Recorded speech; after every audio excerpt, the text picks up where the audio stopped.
Bismillahirrahmanirrahim.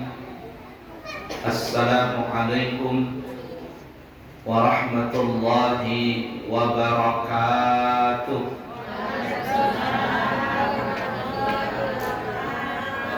Alhamdulillahi rabbil alamin. Allahumma fassalli wa sallim ala sayyidina wa nabiyyina wa maulana Muhammadin sayyidil anbiya'i wal mursalin sayyidil ghirril muhajjalin wa ala alihi wa ashabihi wa azwajihi wa dhurriyyatihi ila yaumiddin, amma ba'du. Yang kami hormati dan kami muliakan semua pengurus Majelis Taklim Nurul Anwar, para jamaah sekalian, Bapak Ibu, hadirin hadirat yang disayangi Allah dan dicintai Allah. Alhamdulillah kita bertemu kembali di dalam niat dan acara Majelis Taklim bulanan. Mudah-mudahan dengan acara ini Allah Subhanahu wa taala mengampuni segala dosa dan kesalahan kita, menerima segala amal ibadah yang kita lakukan, dan apabila ada kekurangan dalam ibadah tersebut, Allah menyempurnakannya dan memaafkannya sampai kita nanti mati dalam keadaan husnul khatimah dengan mengucapkan kalimat tauhid la ilaha illallah Muhammad Rasulullah SAW, masuk surga tanpa hisab bersama kekasih kita Nabi Muhammad sallallahu alaihi wasallam, dan bertetangga dengan beliau di dalam surga firdausnya Allah yang maha tinggi. Amin ya rabbal alamin. Baik, kita lanjutkan pelajaran kita. Pada pertemuan bulan yang lalu kita membahas tentang masalah aqsamun najasah, bahagian-bahagian najis. Masih ingat ya sebulan yang lalu pelajarannya? Nah, kalau belum ingat atau lupa, dengarkan kita kembali sedikit pelajarannya supaya ibu-ibu tidak lupa lagi. Kalau ada catatan, pulpen, buku, silakan dicatat supaya nggak lupa. Supaya pulang itu dari majelis taklim ada oleh-oleh apa isi pengajian itu. Jangan ikut pengajian cuma ikut pengajian gitu saja, nggak ada oleh-olehnya. Kalau oleh-oleh nasi kotak ya biasa aja, atau hintalu berabus kan biasa. Tapi intinya ilmu bertambah tidak. Ilmu bertambah diamalkan, itu yang penting. Baik, pada pertemuan yang lalu kita membahas bahwa secara garis besar najis-najis itu terbagi menjadi 3 bahagian. Yang pertama disebut namanya najis mughalladhah. Ghalil asal katanya ghalladhah, artinya keras, kasar, berat. Najis besar kata orang kita. Najis besar ini itu kemarin kita bahas cuma ada, halo, ada berapa Bu? Pasti lupa. Ada 3. Yang pertama anjing, yang kedua babi, yang ketiga keturunannya anjing babi. Anjing kawin sama anjing, anaknya juga jadi anjing. Babi sama kawin babi, anaknya jadi babi. Atau blasteran, anjing kawin sama babi, lahirlah anaknya separuh anjing separuh babi, anaknya juga tetap najis. Atau anjing dia kawin sama kambing, kambing halal gak dimakan? Halal. Tapi anjing ini selingkuh, kalau dia sama kambing, hamillah si kambing tadi. Kalau seandainya terjadi nih ya klonin seperti itu, diklonin, lalu lahirlah anak kambing tadi, walaupun kata ulama bentuknya seperti kambing, apalagi seperti anjing, maka anak yang dilahirkan dari kambing tadi itu anaknya termasuk najis mughalladhah. Kenapa? Karena bapaknya adalah anjing. Nah seperti itu. Apalagi bapaknya kambing, mamanya anjing.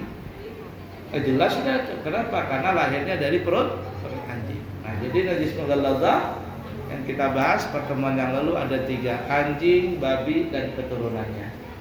Cara membersihkannya sudah kita bahas. Kalau kita ulangi lagi nggak naik-naik pelajaran kita. Ya, yang dulu sudah. Kemudian yang kedua disebut namanya najis mutawassithah. Ya, wasatah artinya pertengahan. Mutawassithah, pertengahan. Sebelum pertengahan mohon maaf ya, yang kita bahas kemarin mohon maaf ya, saya ralat, adalah mukhaffafah. Mukhaffafah. Nah, mukhaffafah itu asal katanya khafif, khaffafah ya, khafifan. Ringan, kecil, tipis. Ya, ringan. Khafif katanya. Najis kelas ringan. Nah, najis kelas ringan ini ada berapa Bu kemarin? Ada 1 saja. Apa itu? Kencing. Anak kecil laki-laki, bayi maksudnya ya, anak bayi laki-laki yang umurnya kurang dari 2 tahun, yang tidak makan dan minum kecuali cuman ASI. Sudah kita bahas ya kemarin ya, syaratnya 4 tuh. Kencing anak laki-laki yang umurnya kurang 2 tahun, tidak makan dan minum kecuali cuman ASI. Itu najis mukhaffafah. Kita sudah bahas dan cara membersihkannya pun juga kita sudah bahas. Nah, sekarang kita naik pelajaran yang terakhir yang berkaitan dengan najis, bahagian najis. Yaitu bahagian ketiga, silakan kalau punya catatan, disebut namanya najis mutawassithah. Mutawassithah. Mutawassithah ini artinya adalah najis pertengahan. Wasatah, pertengahan. Ada Masjid Al-Wusta katanya, Masjid Al-Wusta di Balikpapan. Kenapa disebut Al-Wusta? Karena dia masuk di Balikpapan tengah. Nah, dulu Masjid Al-Wusta itu di tengah-tengah Balikpapan, maka disebut Al-Wusta, pertengahan. Nah, yang dimaksud masjid najis mutawassithah, najis yang tidak besar dan juga tidak kecil, dia pertengahan. Apa saja najis mutawassithah itu? Nah, najis mutawassithah itu adalah selain daripada najis mughalladhah dan selain najis mukhaffafah, maka semuanya itu disebut najis mutawassithah. Selain najis mughalladhah, anjing, babi dan keturunannya, selain najis mukhaffafah, kencing anak bayi laki-laki tidak makan minum kecuali ASI dan kurang umurnya 2 tahun, maka selain itu disebut namanya najis mutawassithah, najis pertengahan. Najis pertengahan ini banyak sekali contohnya, termasuk bangkai binatang yang matinya tidak disembelih secara Islami. Apalagi binatang yang tidak bisa dimakan seperti buaya umpama. Kan parak buaya sini. Makan daging buaya haram. Kenapa? Karena dia bangkai. Kalau dia mati jadi bangkai. Nah, atau ayam tidak disembelih, bangkai tidak boleh dimakan. Najis mutawassithah. Apalagi khamar, minuman yang memabukkan. Kalau dia sampai kadar memabokkan, maka dia menjadi khamar. Dalam mazhab Imam Syafi'i, bendanya najis karena badan pakaian tempat, maka badan pakaian tempat hukumnya jadi najis dan hukumnya haram untuk diminum. Bendanya najis dan haram untuk diminum. Itu menurut pendapat Imam Syafi'i. Apalagi yang di tubuh kita. Banyak sekali yang di tubuh kita yang kita pernah bahas waktu pertemuan yang lalu. Perbedaan antara najis, suci dan halal. Di tubuh kita banyak, ada darah. Ibu-ibu tiap bulan kan keluar darah. Nah, haid. Apalagi ada tinja, kotoran besar. Ada air seni, air kencing, muntah, apalagi madi, wadi. Semuanya itu masuk kategori najis mutawassithah. Apalagi nanah, semuanya itu masuk najis mutawassithah. Kalau dia masih di dalam, aman-aman saja. Di dalam tubuh kita ini ada darah. Kita kemana-mana membawa sepiteng. Perut kita ini kan sepiteng. Dalamnya ada tahi, ada macam-macam dalam ini. Kalau dia masih di dalam, nggak apa-apa. Tapi ketika dia keluar, baik keluar dari lubang yang normal, lubang bubur atau kubul, atau lewat yang tidak normal seperti naudzubillah min dzalik, nasallallahu alaihi wasallam, umpama ada orang luka keluar darahnya, atau naudzubillah min dzalik, nasallallahu alaihi wasallam, dia punya perut terbongkar, ya, bolong, keluar dia punya kotoran dan sebagainya, maka ketika sudah keluar ke permukaan badan, hukumnya menjadi najis. Paham kira-kira? Darah begitu juga. Saya baru pulang dari umrah terus Turki, ya. Capek luar biasa. Ini sampai sekarang tuh masih belum normal tidur itu. Biasanya seminggu baru bisa normal itu. Kenapa? Karena di Mekah itu 5 jam lebih, kita di Balikpapan 5 jam lebih cepat daripada di Mekah sana. Saya beberapa hari ini kalau habis maghrib itu sudah nggak tahan, sudah tidur tuh. Nanti bangun jam 9 malam. Ya habis isya, tidur sebentar 1 jam. Habis itu jam 9 atau jam 10 malam bangun. Sampai mau dekat subuh nggak bisa tidur, sudah. Kenapa? Karena masih ikut kayak jadwal di Mekah. Nah itu kurang lebih biasanya saya itu seminggu baru bisa stabil lagi. Ini masih bergoyang. Mau bergoyang ibu-ibu? Apa kata orang kalau di laut apa namanya? Nah masih begini lah, bergoyang. Naik pesawat 14 jam ke Turki itu. Ya, habis itu pulang lagi ke Mekah 4 jam, jadi lama sekali itu. Ala kulli hal. Nah di sana itu belum musim dingin, cuma perpindahan dari musim panas ke musim dingin. Kita di Turki, di Madinah, di Mekah. Kalau saya sih awalnya masih tahan saja, cuman yang tidak tahan hidung. Ini hidung ini berdarah terus, berdarah. Jadi tisu itu mesti ada gitu, nahan begitu, dahak, pilek. Tapi bukan corona. Hampir semua jamaah begitu, darah semuanya keluar. Saya mohon maaf berapa kali bolak-balik Mekah, Saudi, Balikpapan ini kan sering umrah dulu. Tahun ini perasaan saya yang paling parah bagi saya. Arti parah itu hidung ini, tenggorokan itu berjalan cuma 100 meter sudah nggak tahan ibarat kata karena kering semuanya. Padahal nggak dingin banget, biasa saja. Cuman ini tenggorokan dihantamnya, badan meriang dan sebagainya. Nah itu 2 hari saya tidak masuk, tidak pergi ke Masjid Nabawi, di hotel saja. Itu darah terus keluar, darah, hidung darah, keluar darah, dahak, semuanya serba darah. Sampai di Jakarta hilang sudah, langsung 0,9 karena udaranya kita sudah udara tropis. Nah itu najis darah tadi. Waktu saya mau pergi ihram, mau umrah, tiba-tiba ada sedikit begitu saya gini kan pakai kain ihram saya. Saya lupa ada darah ini. Darah ini di kain ihram. Saya cuci langsung. Karena kalau orang berihram, tawaf itu mesti badan pakaian tempat bersih dari najis.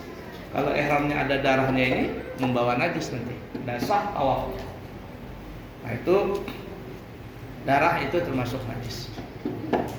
Alhamdulillah. Insyaallah saya buka travel di pondok pesantren kerjasama dengan travel Tanur Mutmainnah yang ada di Jakarta. Insyaallah nanti siapa tahu ada jamaah yang kepingin berangkat umrah atau mau plus Turki, plus Aqsa, plus apa lagi itu, Mesir dan kemana saja itu ada paketnya. Insyaallah harga lebih standar, kemudian fasilitas juga insyaallah lebih baik dari yang lainnya. Insyaallah ya, itu sudah MOU, kemarin saya sudah tanda tangan MOU-nya di Jakarta. Baiklah ya. Nah itu najis darah tadi, tinja, kencing dan sebagainya. Kemudian najis mutawassithah ini para jamaah itu terbagi menjadi dua bahagian. Najis mutawassithah terbagi menjadi berapa Bu? Dua bahagian. Yang pertama najis mutawassithah ainiyah. Ainiyah, benda terlihat oleh mata.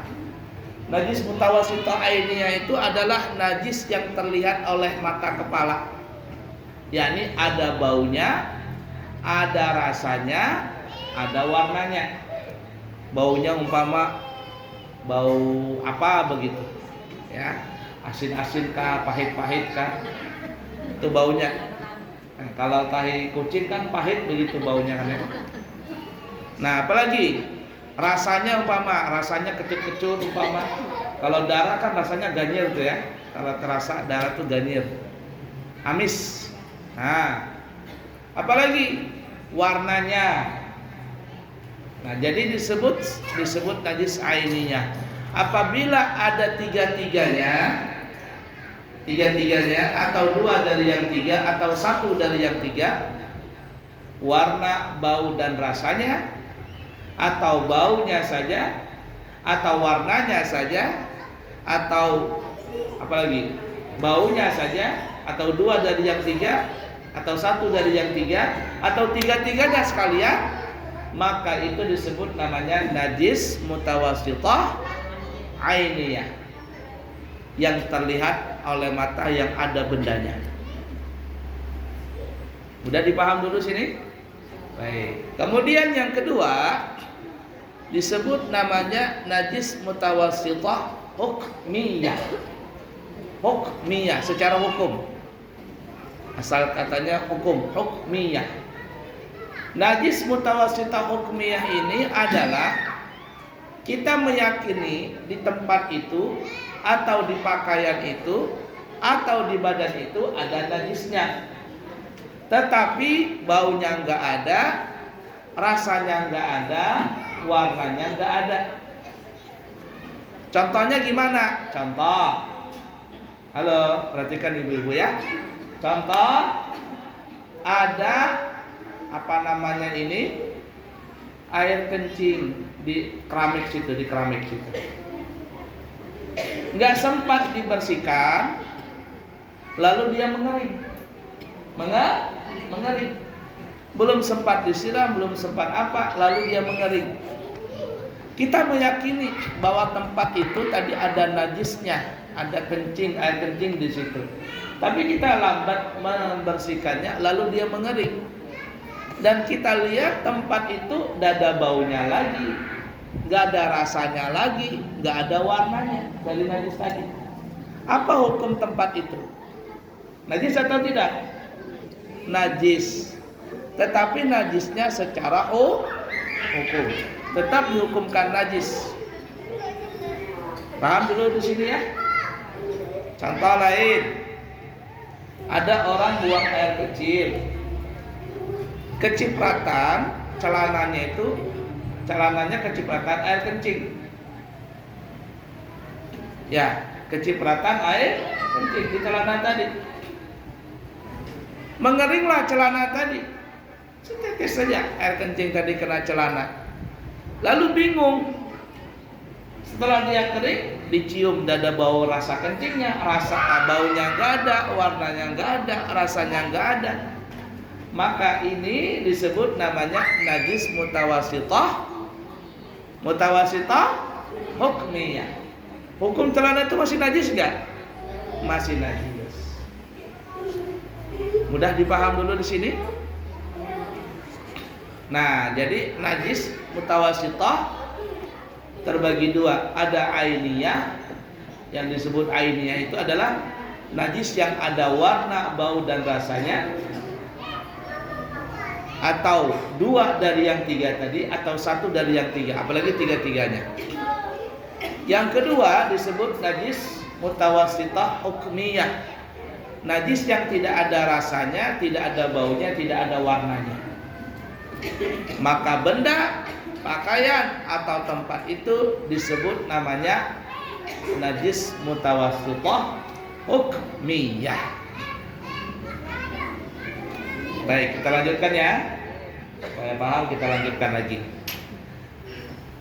Tadi kan kita bahas adalah najisnya, namanya. Lalu bagaimana Abu Ya cara membersihkannya? Cara membersihkannya itu najis ainiyah dengan najis hukmiyah, bagaimana cara membersihkannya? Nah, ini penting nih, perhatikan ya, betul-betul sangat penting ini. Kita bicara dulu najis mutawasithah ainiyah. Bagaimanakah cara membersihkannya? Kita contohkan najis ainiyah tadi kena di pakaian. Ini pakaian ya, umpama selendang ini ada najisnya, terkena air kencing. Masih basah pakaiannya, kena air kencing. Baunya dingur-dingur. Tahu dingur-dingur ibu-ibu? Bau pesing. Saya pas pulang kemarin dari Turki ke Indonesia, itu sebenarnya nggak terlalu dekat dengan WC, jauh. Tapi bau WC-nya itu sampai ke tengah itu, WC toilet yang ada di pesawat itu. Karena kalau orang buang air kecil di pesawat itu nggak ada airnya. Nah, nanti kita akan bahas ya, akan bahas di kesempatan yang lain cara istinja. Itu penting itu. Istinja pakai air, istinja pakai tisu, bagaimana caranya? Insya Allah di waktu yang lain kita akan bahas itu. Bau pesing. bau pesing. Nah, umpama kita kembali ya, pakaian ini kena air kencing, baunya ada, rasanya asin-asin, ya kan? Sampai yang pernah minum air kencing. Umpama ya, kalau orang kena kencing manis, katanya manis rasanya. Ya, jadi kalau ada orang kencing, tiba-tiba kencingnya itu dikerumunin dengan semut, berarti orang itu kena kencing manis, karena kencingnya manis. Nah, dia katanya seperti itu. Nah, jadi baunya pesing, rasanya asin-asin umpamanya, warnanya kuning.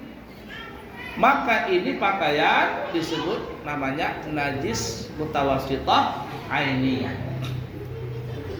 Bagaimana cara membersihkannya? Cara membersihkannya adalah mesti pakai air yang disiram. Airnya disiram ke pakaian tadi sampai hilang bau, rasa dan warnanya. Kita bahas di sini dulu ya. Sampai hilang bau, rasa dan warnanya. Dan kalau seandainya diperlukan pakai sabun atau diucek, maka itu hukumnya wajib. Ini ada kencing, tidak bisa hilang baunya atau rasanya, ambil sabun ucek, siram. Ketika menyiram ini, hati-hati ya, siraman air yang ke pakaian tadi itu hukumnya najis percikannya. Paham Bu ya? Jadi hati-hati kalau nyuci pakaian begitu, nyiram, ada najisnya, siram, ini percikannya ini yang jatuh ini hukumnya najis. Kecuali kalau seandainya pakaiannya sudah bersih, tidak ada najis, kita siram, siraman yang itu tidak najis lagi. Udah dipaham dulu ya? Sampai hilang bau, rasa, dan warnanya. Kalau sudah hilang bau, rasa, dan warnanya, maka pakaian itu hukumnya menjadi suci kembali. Catatan, ketika menyiram pakaian tadi, perhatikan, air yang digunakan itu adalah air mutlak. Arti mutlak adalah air suci, mensucikan. Air mutlak itu ada 7. 3 dari langit, 4 dari bumi. 3 dari langit adalah hujan, salju, embun. 4 dari bumi adalah laut, sungai, sumur, dan sumber atau mata air. Semua air tadi disebut air mutlak, dan air itulah digunakan untuk menyiram najis yang kena pakaian tadi sampai hilang bau, rasa, dan warnanya. Bagaimana Bu ya kalau seandainya sudah dicuci tapi baunya nggak hilang, atau warnanya nggak hilang, atau baunya nggak hilang, bagaimana hukumnya? Nanti kita akan bahas. Mudah-mudahan cukup waktu nanti. Baik.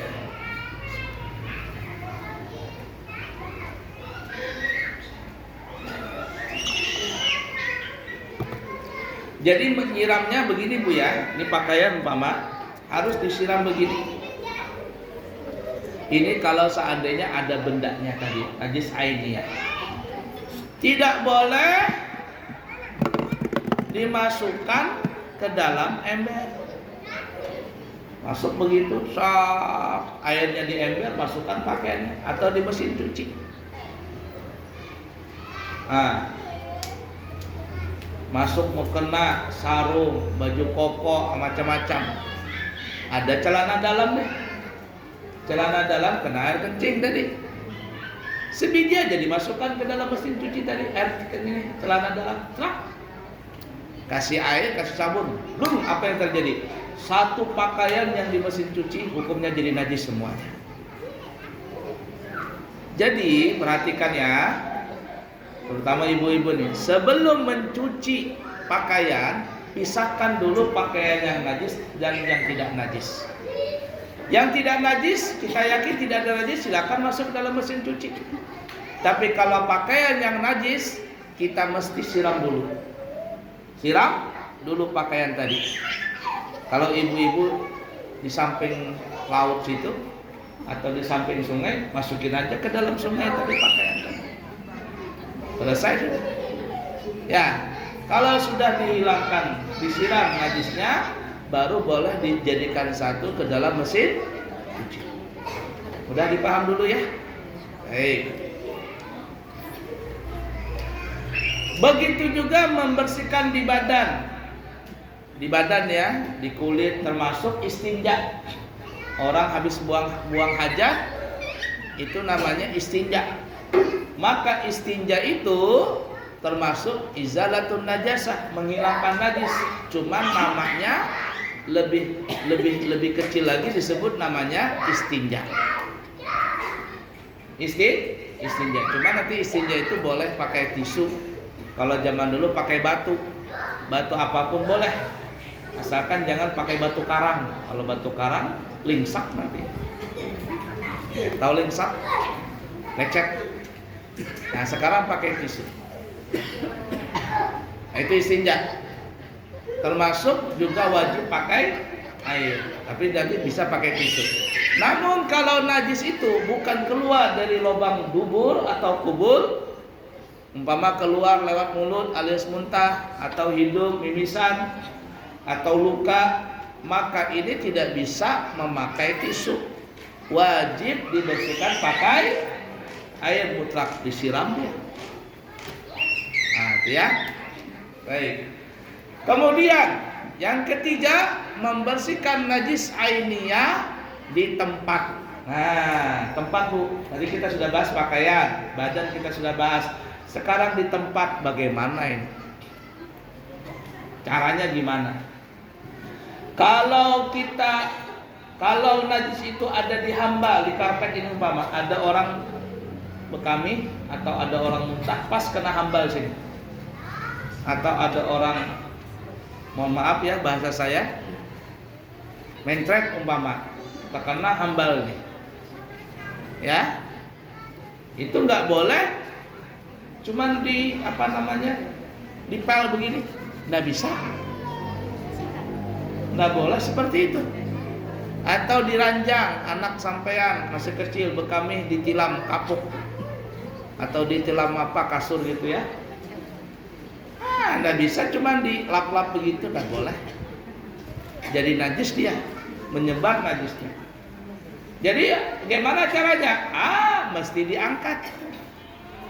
Kenapa mesti diangkat? Karena benda ini meresap dia. Beda nanti kalau kita di keramik, nanti kita akan bahas keramik caranya. Ini penting pelajaran ini. Jadi kalau di karpet begini, mesti karpetnya diangkat, disiram keluar. Bawa keluar, siram. Kalau perlu pakai sabun, pakai sabun. Mudah dipahami kira-kira? Nah, tidak boleh umpama ada najis karpet, ambil air, ambil kain, gosok-gosok gini. Nah, nggak bisa. Kenapa? Karena bendanya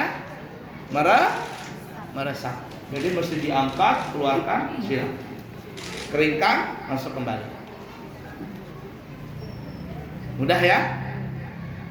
Nah, kemudian kalau di keramik atau di papan ini, ya, ada air kencing umpama. Ini contohnya begini. Melihat nggak ibu-ibu saya contohkan ya? Nah, ini. Cek, kena ada di lantai kena air kencing. Bagaimana cara bersihkannya? Orang banyak salah ketika anaknya bekami dipelorotin celananya, brok. Lalu apa terjadi? Udak-udak teradat ada di lantai. Kayak orang maharu gado-gado. Mbak itu bawa ke belakang, ambil air di gayung, bawa gayung, tangan masih bernajis, trak.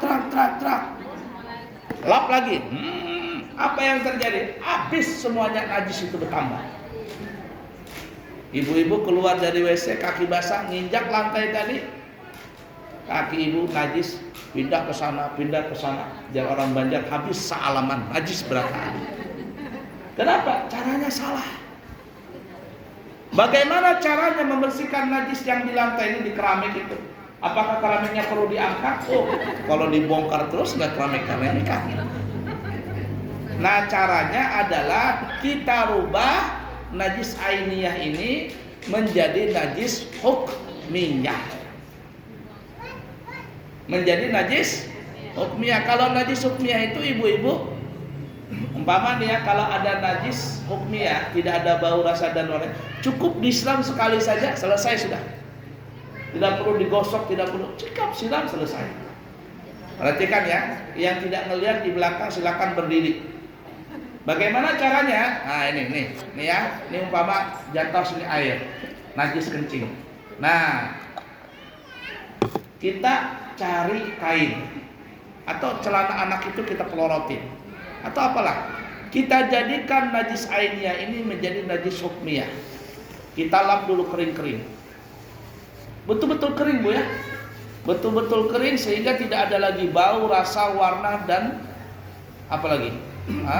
Bau, rasa, warna. Nah, ini kering betul. Nah, kalau dia sudah kering, ya kering begini, pastikan dia kering. Ya, sudah kering, maka tempat ini disebut namanya najis hukmiyah. Masih najis atau sudah suci? Masih najis. Lalu gimana caranya membersihkannya? Caranya adalah yang paling enak itu ada sebagian menyiram. Kalau menyiram tambah basah. Caranya adalah begini ya. Ini mohon maaf saya contohkan ya. Kalau basah minta maaf. Ini ambil air, cari kain bersih, jangan kain kotor. Kain bersih. Nah, ini siram ke kain tadi. Nah, gini. Ya. Jangan jangan juga menetes, jangan juga kering. Artinya kalau diperas begini nah keluar airnya. Paham ya? Kalau diperas ini keluar airnya. Kalau dia tidak ada airnya, itu namanya bersekah. Sekah apa namanya? Sekah, jangan. Jadi ambil air, kasihkan ke kain tadi, ini ya, kain atau apa gitu ya. Nah gini caranya. Nah, jadi sekira-kira kalau diperas itu ada airnya. Di mana tadi najisnya? Di sini najisnya. Nah, caranya gini, sekali jalan. Selesai. Jangan bolak-balik gini. Nah, sekali jalan aja. Sekali jalan. Dah, buang, keluar, siram ini. Tempat ini apa hukumnya? Sudah menjadi suci. Tinggal lap, cari kain kering, selesai. Ini asalkan tidak ada bau, rasa dan warnanya. Nah, jadi begitu caranya Bu ya. Najis ainiyah kita rubah menjadi najis hukmiyah. Setelah najis hukmiyah kering total, tidak ada lagi bau, rasa dan warnanya, ambil kain yang bersih, siram. Jangan sampai menetes banget. Artinya kalau diperas ini ada airnya, jangan juga terlalu kering. Nah, jadi ambil, siram sekali jalan. Selesai dah. Selesai. Udah dipaham kira-kira? Nah, setelah itu baru pakai apa namanya? Detol kah apa gitu. Yang pengharum lantai. Jangan pengharum lantai dulu, jangan pakai air dulu. Udah dipaham kira-kira? Nah, itu penting sekali belajar ini, dan banyak orang tidak paham masalah membersihkan najis yang di lantai atau najis yang di karpet atau najis yang di mana namanya itu, di kasur, di tilam. Nah, kalau tilamnya tilam kapuk, selesai sudah, wajib disiram ke arah stupa. Ya. Kalau seandainya nggak disiram bagaimana? Dipakai tidur, dialasin. Ya tidak najis, asalkan kering ketemu kering. Tilamnya tetap najis, dikasih spray. Nah, apa-apa, tidak najis, spraynya nggak najis, asalkan kasurnya kering, spraynya kering. Namun masalahnya, kalau kita tidur di atas tilam tadi, terkadang kita itu keringatan. Keringatan itu akhirnya tembus ke spray. Basah tadi itu. Basah spray tadi tembus ke tilam yang bernajis. Akhirnya apa? Spraynya najis, kulit kita akhirnya menjadi najis juga. Kenapa? Karena dia tembus. Tapi kalau kering sama kering nggak ada masalah. Mudah dipaham kira-kira? Tambahan dikit. Bagaimana Abu Ya kalau seandainya najis ainiyah itu tidak hilang bau, rasa dan warnanya? Kalau tidak tiga-tiganya tidak hilang, maka hukumnya masih najis. Tapi kalau seandainya dua yang hilang, contoh rasanya hilang, baunya hilang, tapi warnanya tidak hilang. Ini biasanya terjadi pada, mohon maaf ya, celana dalam atau sarung atau pakaian yang terkena darah. Ibu-ibu, anak gadis itu kalau dia haid mungkin tembus kena celana dalamnya. Lalu nanti aja lah disiram, nanti aja dicuci. Lalu apa terjadi? Kering darah tadi. Dicuci, disabun, disikat, baunya hilang, rasanya hilang, tapi warnanya masih ada. Pernah nggak seperti itu? Saya dulu di pesantren pernah bisulan di pinggul, dibiarkan aja, jangan dipecah-pecah. Pas dia masak, pecah dia. Ya, dia masak pecah sendiri, keluar matanya, berdarahan. Nah, akhirnya nanti aja dicuci sarung nanti. Sarung itu nanti aja dicuci. Lambat laun mengering darah tadi. Pas mau dicuci, disikat apa, nggak mau hilang darah tadi itu, darah bisul tadi nggak mau hilang di sarung tadi.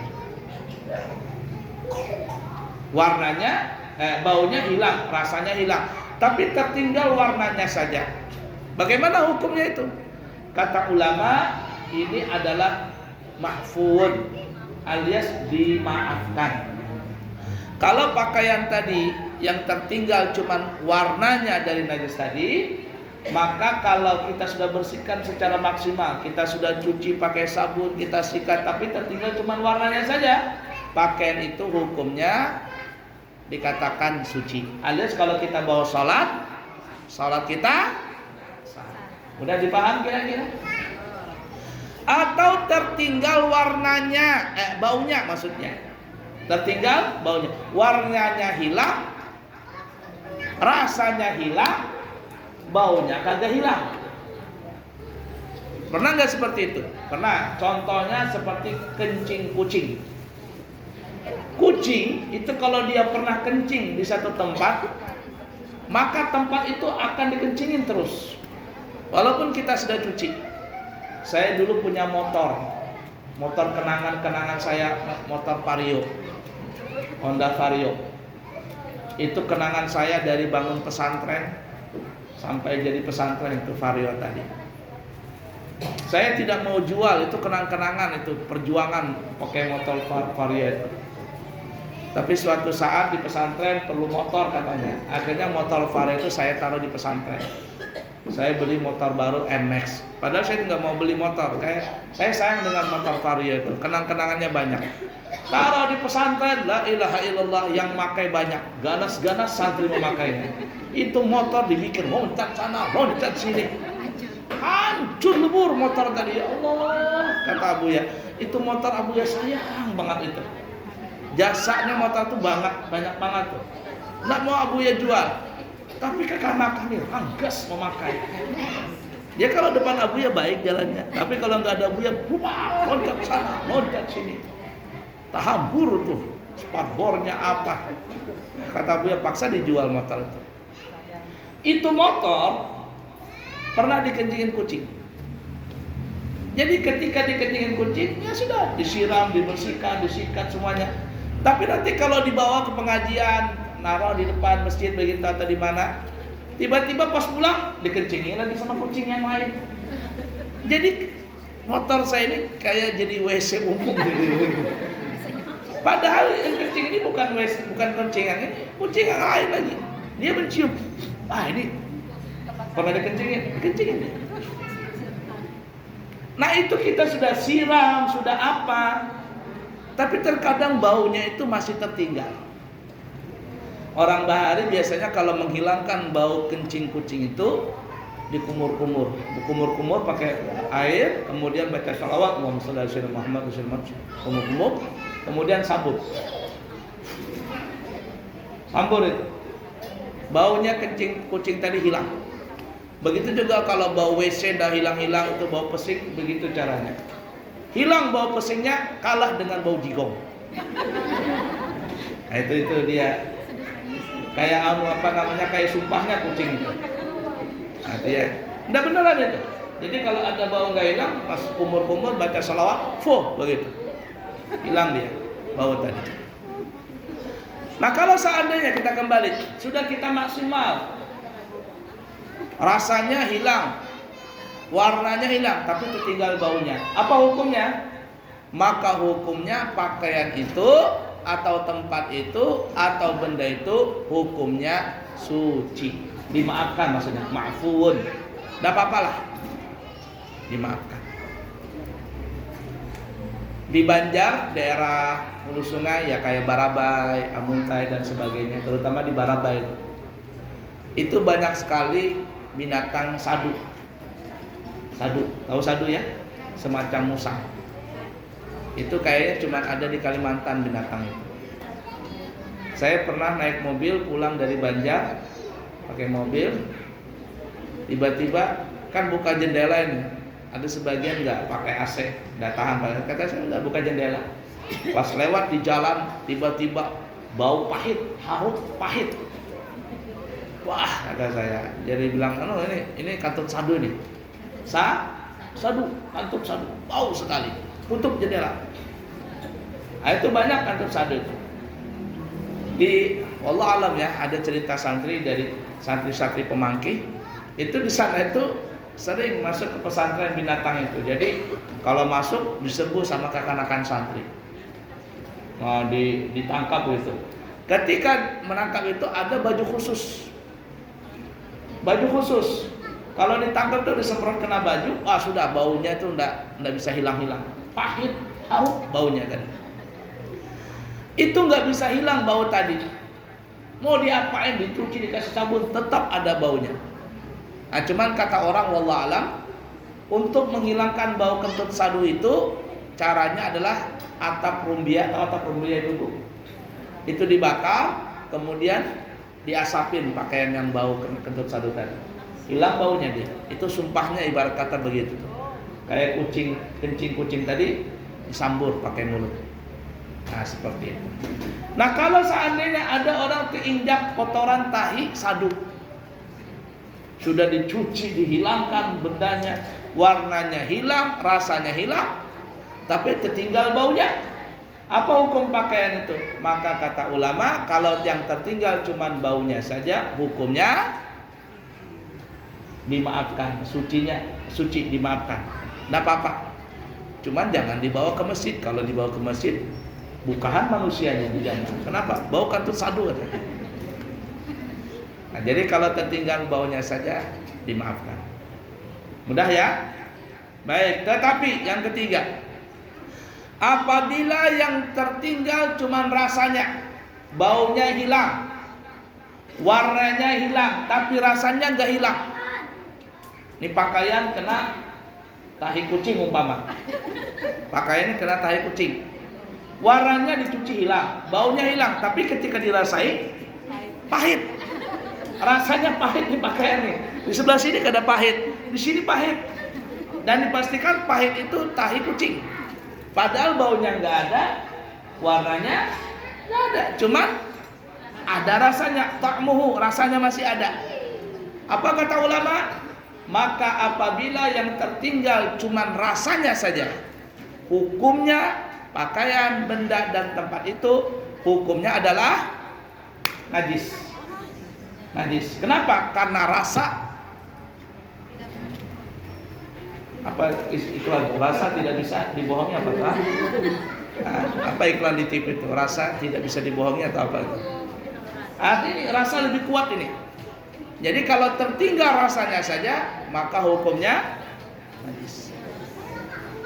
Yang keempat, apabila benda pakaian tempat tadi yang terkena najis setelah dicuci dan sebagainya setelah maksimal, rasanya hilang.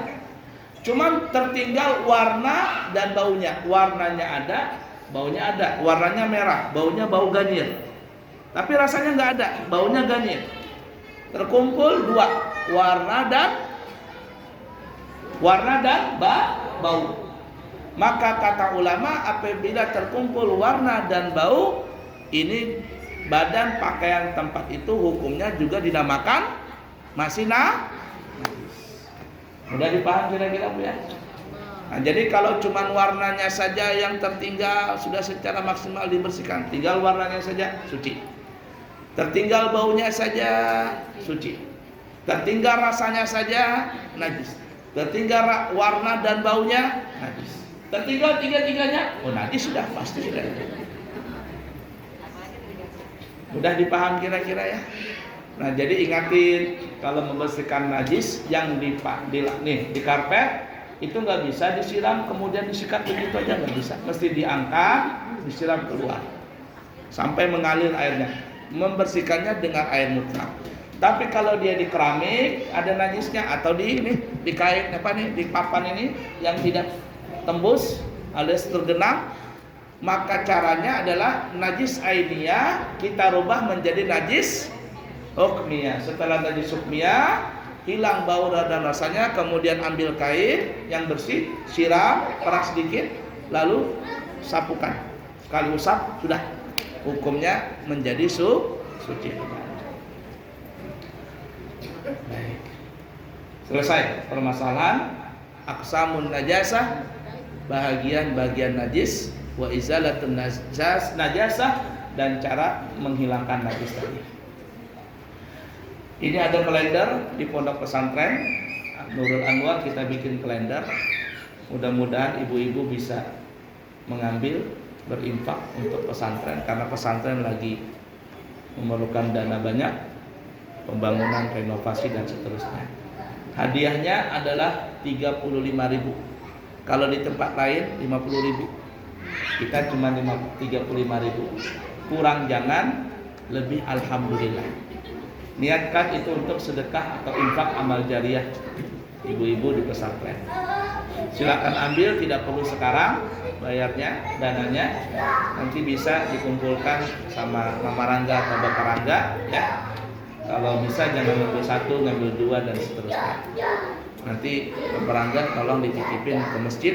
Masjid ini satu hadiah saja, nggak usah dibayar. Ya, masjid mana lagi yang ada masjidnya tolong dikasihkan saja sebagai iklan di masjid.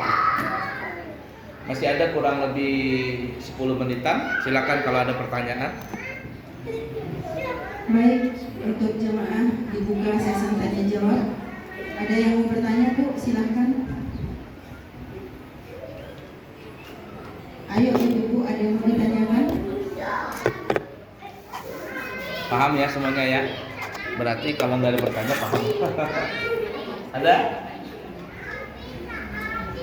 Alhamdulillah. Ya. Bismillah. Assalamualaikum warahmatullahi wabarakatuh. Waalaikumsalam warahmatullahi wabarakatuh. Mohon maaf sebelumnya Bu ya. Ini sangat penting, tapi mohon maaf kalau mungkin bahasanya kurang tepat nanti. Nggih, monggo. Jadi kadang-kadang kita ibu-ibu itu kan pergi keluar gitu Ustaz Abu ya. Misalnya kemana gitu, terus kita mampir sholat. Mohon maaf kalau misalnya di rumah kan kita bisa tuh Ya. nggak pakai CD, kita bersihkan gitu kan, terus nggak pakai CD kalau mau sholat. Tapi kalau di luar itu bagaimana kan caranya? Apakah seperti itu aja atau mungkin kita pas mau pergi memakai kefli, kemudian pas Kefli apa tuh? Oh. Terus pada saat sebelum wudhu apa seperti itu atau gimana, Abia? Terima kasih. Assalamualaikum. Waalaikumsalam warahmatullahi wabarakatuh. Begini ya, ibu-ibu ya. Hukum fikih adalah menghukumkan apa yang terlihat oleh mata kepala. Kalau mata kepala kita melihat badan, pakaian, tempat, badan, pakaian atau tempat itu ada najisnya, kita yakin, maka jadi najis. Kalau kita tidak yakin badan, pakaian, tempat itu nggak ada najisnya, maka badan, pakaian, tempat itu hukumnya suci dan boleh dibawa ke dalam sholat. Termasuk, mohon maaf, celana dalam tadi. Celana dalam, ibu-ibu sehari berapa kali ganti celana dalam? Ada orang yang tidak berganti celana dalam. Bau, tapi tidak kena najis karena bau, karena keringat saja.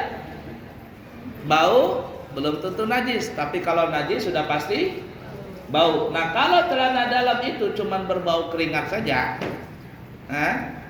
berbau harum,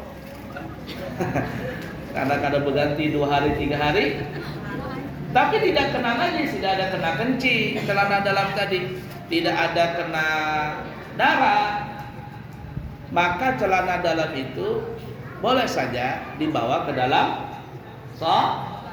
Tidak ada masalah. Udah ya, paham ya? Tapi kalau celana dalam itu kena najis, nah paksa diganti. Paksa diganti. Nggak ada gantinya, Bu ya. Sudah, nggak usah pakai celana dalam sekalian. Nggak apa. Cuma pakai celana biasa, nggak apa-apa, nggak ada masalah. Cuma rasanya gimana aja begitu ya kalau ada berselawar dalam. Makanya kalau berangkat umrah itu paling ribet membawa bebinian. Banyak-banyak bawaannya. Aduh, banyak bawaannya, banyak buliknya dari umrah, banyak lagi bawaannya, bertambah. Akhirnya kopernya itu koper hamil jadinya, bunting beratan koper tadi, bengkak. Ala kuliah. Udah dipaham ya? Baik, ada lagi pertanyaan? Bu Ibu? Nah, santri ada yang bertanya? Habis, ada. Cukup paham ya? Ayo, silakan. Masih ada waktu 5 menit lagi.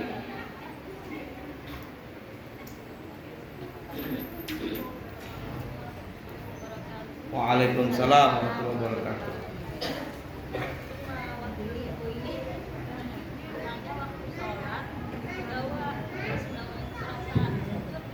Ya. Ketika sholat tiba-tiba jangan orang Banjar meriga. Kalau meriga itu cuman apa namanya itu gasnya saja.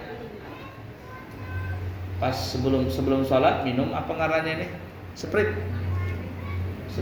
atau spend up. Kalau masih kecil saya bilang namanya 7 up. Beli 7 up kata saya. 7 up apa 7 up spend up.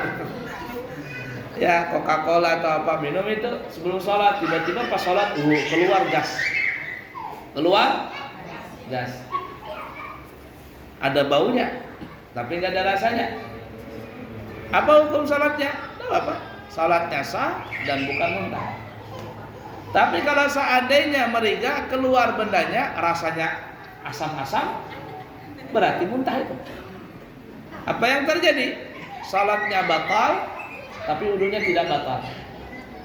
Ya, pas muntah itu kan muntah tuh ya, keluar muntahnya, salatnya batal. Kenapa batal? Karena mulutnya bernajis disebabkan dengan muntah tadi.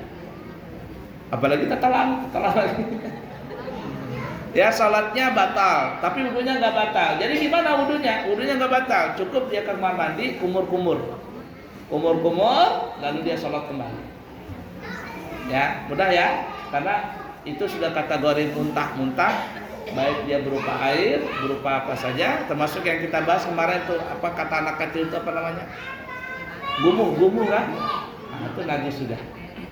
Mutawasitah hukumnya. Udah dipaham kira-kira? Baik. Apa lagi? Keputihan. Apa hukum keputihan itu? Najis atau tidak? Nah, keputihan ini ibu-ibu, para ulama kita mengatakan apabila keputihan itu keluar di permukaan vagina, itu hukumnya suci. Kalau keluar keputihan itu di belakang vagina, dalam vagina, hukumnya najis. Tapi kalau keluar di pertengahan vagina, ada yang mengatakan suci, ada yang mengatakan najis. Cuman bagaimana tahu ibu-ibu ini yang dalam kah, tengah, luar, mana tahu. Cuman hemat kami pribadi, keputihan itu perhatikan ya, ada terbagi dua saja menurut pribadi saya. Yang pertama keputihan yang berbau. Kalau keputihan yang berbau, baunya tidak normal. Keputihan yang baunya tidak normal berarti keputihan itu keputihan penyakit. Keputihan penyakit itu ada sedikit kuman atau ada sensitif di alat vaginanya. Kalau dia berbaunya tidak normal, maka ini hukumnya najis. Tapi kalau keputihan itu tidak berbau atau baunya biasa saja, ya, keputihan itu para ulama mengatakan tidaklah najis. Nah, keputihan yang tidak berbau itu biasanya karena kecapean, ya, kemudian banyak pikiran, apalagi mendengar isu lakinya anak begini pula, isu-isu kabar-kabar tetangga itu. Atau suka meriksa WhatsApp laki, diperiksa HP laki, ya, nanti jadi layangan putus, akhirnya pusing, keluar keputihan. Jikalau keputihan itu tidak berbau, insya Allah tidak najis.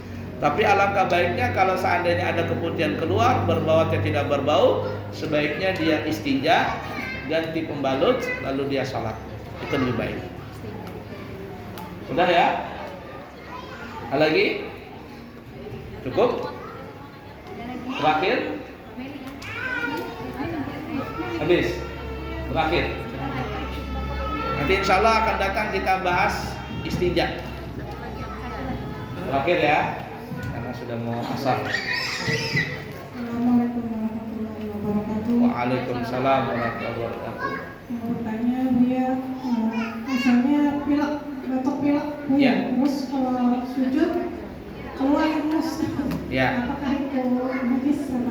Kita pernah membahas di tempat ini bahwa di tubuh kita ini ada benda yang keluar, ada yang cair, ada yang padat, ada yang gas. Nah, kita sudah pernah bahas tuh. Nah, di hidung kita ini ada benda yang keluar, ada benda padat, pupil, ada benda yang cair, itu ada ingus yang kental, ada ingus yang encer, ada darah. Nah, kalau darah najis, nanah najis, kalau ingus tidak najis. Ingus tidak najis. Melokar, Mas. Ya, mengalir ya. Mudah dipaham ya. Dia cuma kotor tapi tidak najis. Kita sudah pernah bahas itu. Baik, cukup dulu ya. Dan masuk waktu asar. Insyaallah nanti kita sambung pertemuan akan datang membahas tentang istinja dan tata cara istinja. Insyaallah. Ini banyak salah paham. Ketika beristinja harus, mohon maaf lah, biar orang Banjar dipucik. 2 jari masuk sini. Apa? Kita akan bahas. Apakah begitu istinja? Nanti kita akan bahas. Insyaallah. Baik, silakan ibu-ibu ngambil kalender ya. Ambil masing-masing. Nanti infaknya 35.000, kurang jangan, lebih alhamdulillah ya. Nanti kapan saja bisa dibayarkan. Cukup sekian dulu, yang baik dari Allah, yang buruk dari pribadi. Mohon maaf, mohon ampun. Insyaallah kita bertemu di kesempatan yang lain. Semoga kita bisa mengamalkan apa yang kita pelajari. Subhanakallahumma wa bihamdika asyhadu an la ilaha illa anta astaghfiruka wa atubu ilaihi wa akhiru kalam. Wassalamualaikum warahmatullahi wabarakatuh. Alhamdulillahi rabbil alamin. Allahumma shalli wa sallim ala sayyidina Muhammad wa ala ali sayyidina Muhammad. Allahumma inna nasta'uduka hadhihi al-ma'lumat ma ta'allamna min ulumiddin fa'arji'ha ilaina kullama nahtaj ilaiha waj'alna minal 'amilin lima 'allamtana. Wa sallallahu ala sayyidina wa maulana Muhammadin wa ala alihi washabihi wasallam. Walhamdulillahi rabbil alamin. Taqabbalallahu minkum. Minna wa minkum taqabbal ya